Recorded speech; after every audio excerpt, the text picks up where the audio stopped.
বেটা অমিত, তাড়াতাড়ি দাঁড়িয়ে যাও। হ্যাঁ মাস্টারজি বলেন, ক খ শোনাও। ক খ তো আমি পারি না গুরুজি। তাহলে হাত পেতো।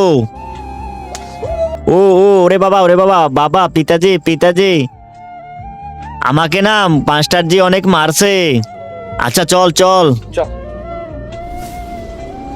মাস্টারজি, আপনি আমার ছেলেকে কেন মেরেছেন?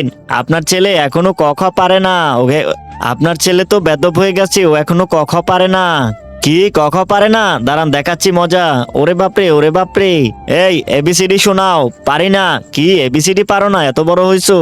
কি আপনি আমার গায়ে হাত দিছেন? একটু দাঁড়ান, আসতেছি। আরে এই পাপ্পা, ওই মাস্টার আমাকে মারছে।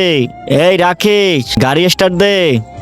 স্যার, আপনি আমার ছেলেকে কেন মেরেছেন? তার আগে আজকে দেখবো তুমি কি আল্লাহর ঘরটিকে মন থেকে ভালোবাসো নাকি এই মন্দির ঘরটিকে মন থেকে ভালোবাসো। যদি তুমি আল্লাহর এই ঘরটিকে মন থেকে ভালোবেসে থাকো তাহলে এই ভিডিওতে একটা লাইক দিয়ে চ্যানেলটি সাবস্ক্রাইব করে দিবে। আর মন্দির ঘরটিকে মন থেকে ভালোবাসলে কিচ্ছু করার দরকার নেই, আর কমেন্টে লিখে যাও আই লাভ ইউ আল্লাহ। আপনার বেটা এখনো এবিসিডি পারে না, তাই বলে কি ওকে মারতে হবে?